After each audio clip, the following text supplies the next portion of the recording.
So, Loads of Bacon just did a video on, he has a 45 ACP ATI 1911. He just did a video on weird marks on the bullets. I guess his magazines feed at different angles or something. I was kind of trying to listen to it while I was doing other stuff, and it got me thinking, because yesterday I was actually looking at magazines for my Kimber. And I have, I believe, 2 Kimber magazines. One's the original, this one's the original, I believe, and this one is one I bought after I got the gun. The gun only came with 1 magazine, which I was kind of pissed off about to begin with. But if you look at these magazines, you could see the difference in the nose of it. Aside from that, the holes in the side to see like where you're loaded to are a little different. One of these holds 9 and the other holds 8, so they're a little bit different as far as being Kimbers, and the finish on them is a little different. And I think the rib right here is a little shallower on this one than on this one right here. There are differences in these, and like the little lips, if you look at the lips, that lip looks a little longer than that lip. So there are slight differences. If you put them side by side, they look pretty much the same.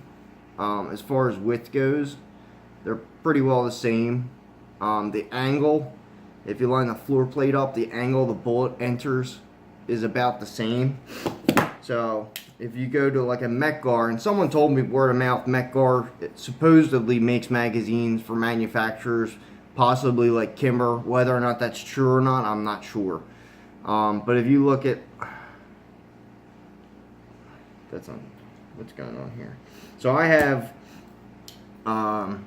mainly blued Mec-Gar mags, and then I have, I think, 1 or 2 of the nickel plated ones.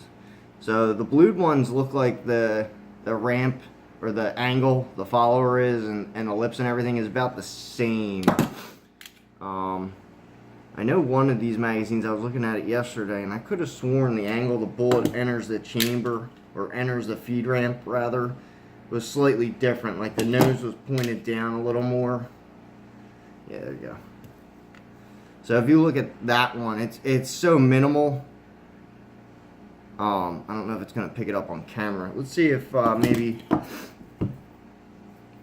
if I break the gun down and put them in the frame, if you can see in relationship to the frame the difference I'm talking about. Yeah, I do take this gun apart a lot. Primarily because I like to play with stuff and see slight differences and just see what's going on with what here. So this is a Kimber magazine, and you can see with the rails, the bullet's pretty well flat in relationship to the rails.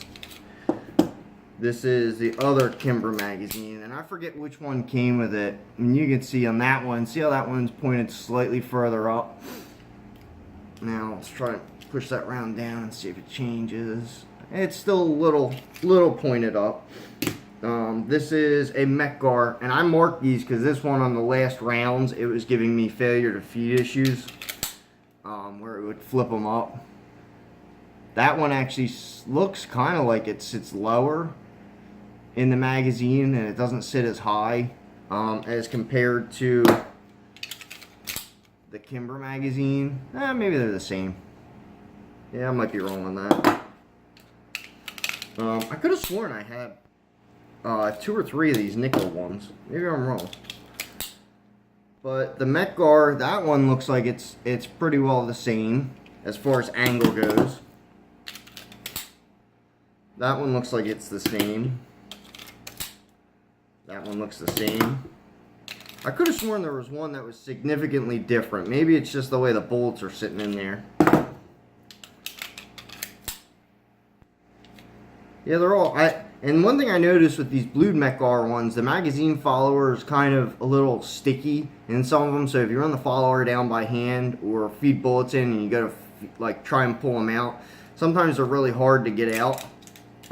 They don't slide right out like in the nickel ones. I think Mec-Gar makes decent magazines. Every single blued one that I have, I ran probably 5 or 6 times yesterday, different loads through these magazines, and these didn't give me any issues with like bullets sticking up or failure to feeds like that. It gave me issues with the Lee bullet, but that was across every single magazine I have that Lee bullet wouldn't feed. I think that's more of a chamber issue, and the angles in the chamber and stuff versus a magazine issue. And if you look at the Mec-Gar in comparison to the Kimber magazine, you can see the back of it has a slightly different profile. The front of it has, compared to this magazine, has a different profile. If you take the other Kimber magazine, I really wish I could remember which came with the gun and which didn't. That one has the same profile. It's got the same pattern on the sides for the, I don't know what they're called. I'll call them view holes or something like that. Overall, it looks to be exactly the same built magazine. The only difference is the Mec-Gar say made in Italy on the bottom right here, and Mec-Gar on the other side, whereas the Kimbers on the floor plate, it says Kimber. But the Mec-Gars have worked. The only one that hasn't is this one nickel-plated one that was giving me last round failure to feeds. Every other round aside from the last round worked fine. It was just that last round, for some reason, it would stick the bullet straight up, like the nose of it would hit the hood of the barrel, and it wouldn't feed right.